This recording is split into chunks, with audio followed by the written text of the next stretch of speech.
The FBI is responsible for more terrorism plots in the United States than any other organization.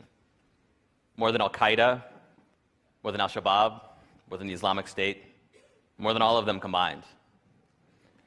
This isn't likely how you think about the FBI. You probably think of FBI agents gunning down bad guys like John Dillinger or arresting corrupt politicians.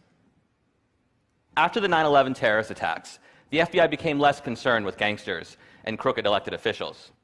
The new target became terrorists, and the pursuit of terrorists has consumed the FBI. Every year, the Bureau spends $3.3 billion on domestic counterterrorism activities. Compare that to just $2.6 billion combined for organized crime, financial fraud, public corruption, and all other types of traditional criminal activity. I've spent years poring through the case files of terrorism prosecutions in the United States, and I've come to the conclusion that the FBI is much better at creating terrorists than it is at catching terrorists. In the 14 years since 9/11, you can count about 6 real terrorist attacks in the United States. These include the Boston Marathon bombings in 2013, as well as failed attacks, such as the time a man named Fajr Shahzad tried to deliver a car bomb to Times Square. In those same 14 years, the Bureau, however, has bragged about how it's foiled dozens of terrorism plots.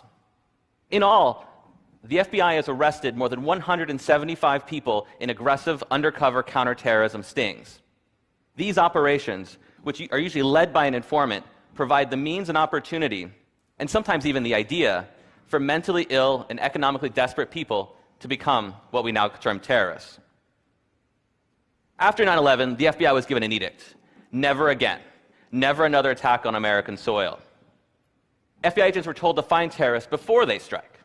To do this, agents recruited a network of more than 15,000 informants nationwide, all looking for anyone who might be dangerous. An informant can earn $100,000 or more for every terrorism case they bring to the FBI. That's right, the FBI is paying mostly criminals and con men 6 figures to spy on communities in the United States, but mostly Muslim American communities. These informants nab people like Abu Khalid Abdul Latif and Wali Mujahid. Both are mentally ill. Abdul Latif had a history of huffing gasoline and attempting suicide. Mujahid had schizoaffective disorder. He had trouble distinguishing between reality and fantasy. In 2012, the FBI arrested these 2 men for conspiring to attack a military recruiting station outside Seattle with weapons provided, of course, by the FBI. The FBI's informant was Robert Childs, a convicted rapist and child molester who was paid $90,000 for his work on the case. This isn't an outlier. In 2009, an FBI informant who had fled Pakistan on murder charges led 4 men in a plot to bomb synagogues in the Bronx. The lead defendant was James Cromedy, a broke Walmart employee with a history of mental problems, and the informant had offered him $250,000 if he participated in that plot. There are many more examples. Today, The Intercept published my new story about a counterterrorism sting in Tampa involving Sami Osmakash, a young man who was living near Tampa, Florida. Osmakash also had schizoaffective disorder. He too was broke, and he had no connections to international terrorist groups. Nonetheless, an FBI informant gave him a job, handed him money, introduced him to an undercover agent posing as a terrorist, and lured him in a plot to bomb an Irish bar. But here's what's interesting. The lead undercover agent, you can see him in this picture with his face blurred, would go back to the Tampa field office with his recording equipment on. Behind closed doors, FBI agents admitted that what they were doing was farcical. A federal judge doesn't want you to hear about these conversations. He sealed the transcripts and placed them under a protective order in an attempt to prevent someone like me from doing something like this. Behind closed doors, the lead agent, the squad supervisor, described their would-be terrorist as a retarded fool who didn't have a pot to piss in.